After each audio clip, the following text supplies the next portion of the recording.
Mesdames et messieurs, il s'est tenu ce mercredi 5 juin 2013 au Palais du Peuple une réunion du Conseil des ministres sous la haute autorité de son Excellence M. Denis Sassou Nguesso, président de la République, chef de l'État. 12 affaires ont été inscrites à l'ordre du jour, portant presque toutes sur l'examen de projets de décrets émanant de 6 départements ministériels. D'entrée de séance, le président de la République a donné la parole au ministre d'État, ministre des Transports, de l'Aviation civile et de la Marine marchande, M. Rodolphe Adada.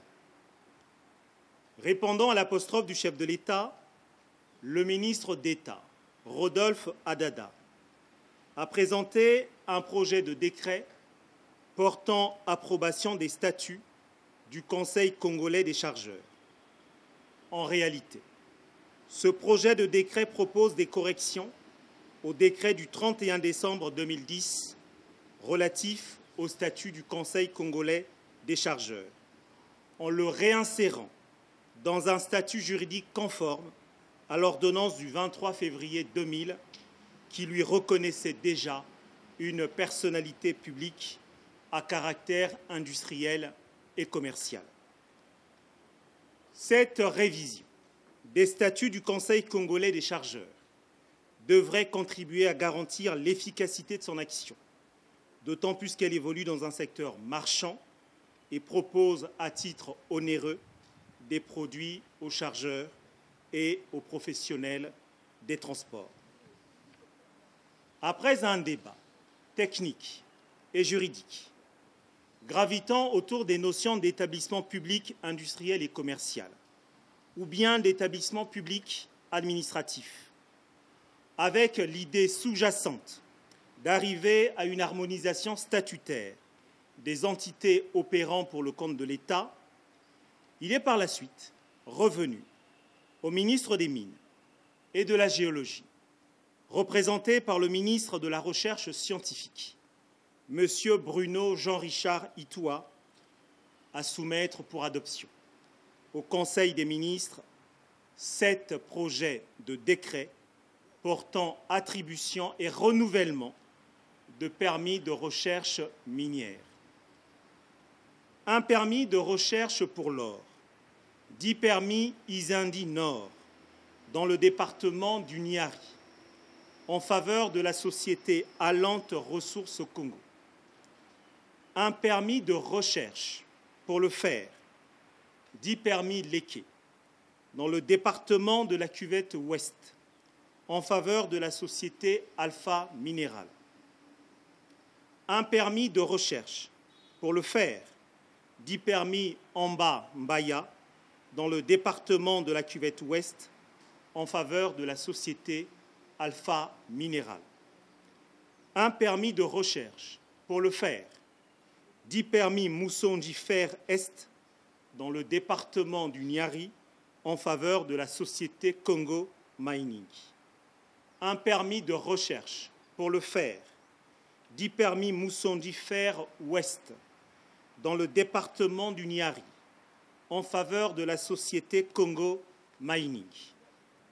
Un renouvellement de permis de recherche, dit permis Ignoli, pour les diamants bruts, dans le département de la Sanga, au profit de la Société congolaise de recherche et d'exploitation minière.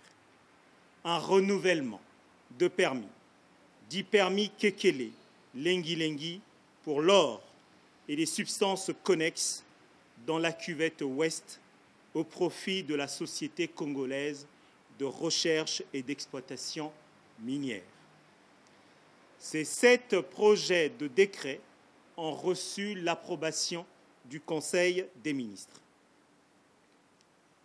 Le ministre de l'Agriculture et de l'Élevage, M. Rigobert Mabundu, a été ensuite sollicité par le Président de la République à procéder à l'exposé des motifs du projet de décret qui ressortait de son département ministériel.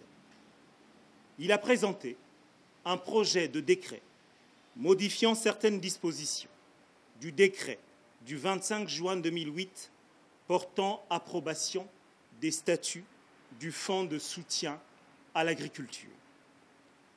Ces modifications reposent sur 2 piliers.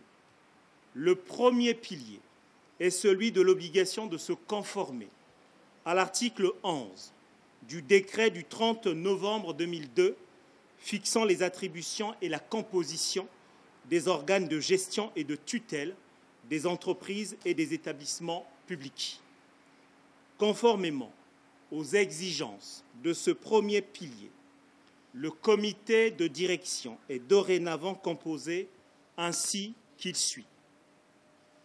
Un président, un représentant de la présidence de la République, un représentant du ministère de l'Agriculture et de l'Élevage, un représentant de la section agriculture et élevage de la Chambre de commerce, un représentant des opérateurs agro-pastoraux, le directeur général du Fonds de soutien à l'agriculture, un représentant du personnel, une personnalité reconnue pour ses compétences et nommée par le Président de la République, un représentant du secteur halieutique. Le second pilier se fonde, lui, sur les effets induits par la réforme du 11 octobre 2012 en son volet ressources, qui fondait juridiquement l'activité de la branche crédit du Fonds de soutien à l'agriculture, entretenu par les institutions financières et bancaires.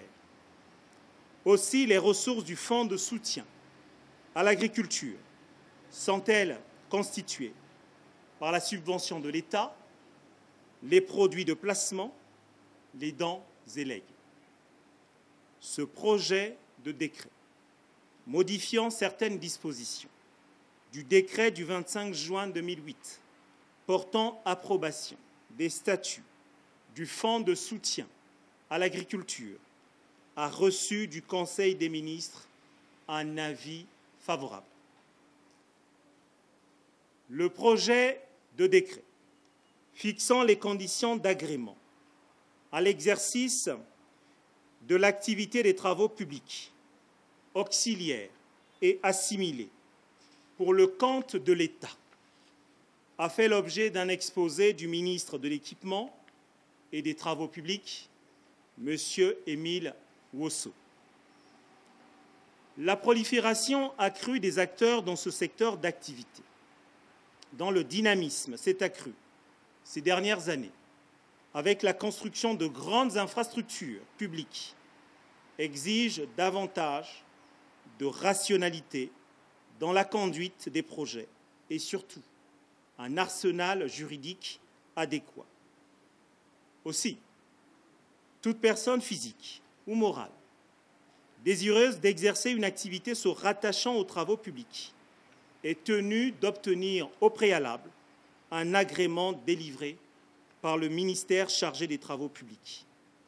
L'octroi de cet agrément se fonde sur une enquête de moralité, de formation et de compétences, le tout assis sur l'étude d'un dossier dûment constitué. Le ministre chargé des Travaux publics va disposer au maximum de 30 jours à compter de la réception du dossier pour convoquer la commission d'agrément chargée d'étudier et d'émettre un avis sur les demandes d'agrément.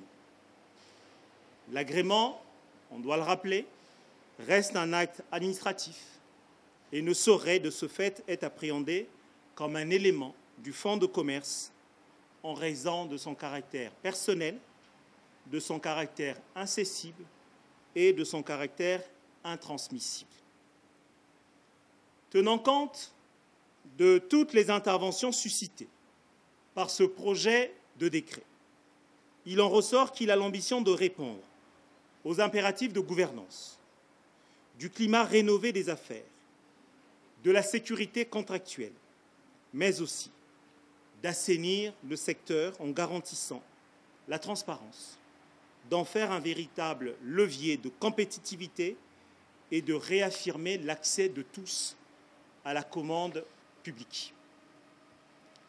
Il s'agit en fait de remettre de l'ordre dans un secteur qui a connu une croissance quasi exponentielle et quelque peu loin d'une saisine juridique efficiente. Fort de ces considérations, le Conseil des ministres s'est prononcé en faveur de l'adoption de ce projet de décret.